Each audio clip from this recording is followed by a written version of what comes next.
ГСП онлайн. Городские новости сейчас. Пятница, 15:15, УТЛ. Концерт-конкурс на английском языке. Мероприятие ежегодное, проводится уже в 4-й раз. Задействовано 9 групп. Участники – школьники с 8 по 11 класс. Всего около 100 человек. Сами ученики выбрали тему состязания. Прежде эта миссия ложилась на плечи педагогов. В этот раз на сцене звучат лучшие саундтреки к кинофильмам и клипам зарубежных исполнителей. Период с 1990 по 2010 год. Как считает учитель иностранного языка, жюри будет сложно определить лучшего. Я боюсь ошибиться в прогнозах, потому что я уверена, что каждый номер будет яркий, блистательный, запоминающийся, потому что ребята в данном случае проявляют верх творчества и креативности. Поэтому я желаю им всем успеха.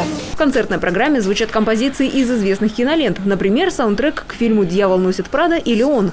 Кроме того, ученики 8 класса исполняют песню из постановки «Алиса в стране чудес».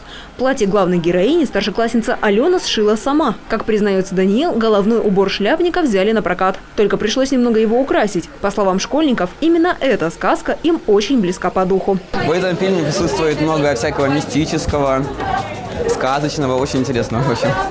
Концерт продлится 1,5 часа. Кроме призовых мест будут подведены итоги в нескольких номинациях. Например, лучшая презентация, хореография и выступления. Как говорит Маргарита Фролова, без сюрпризов не обойдется. Каждый класс получит свою награду.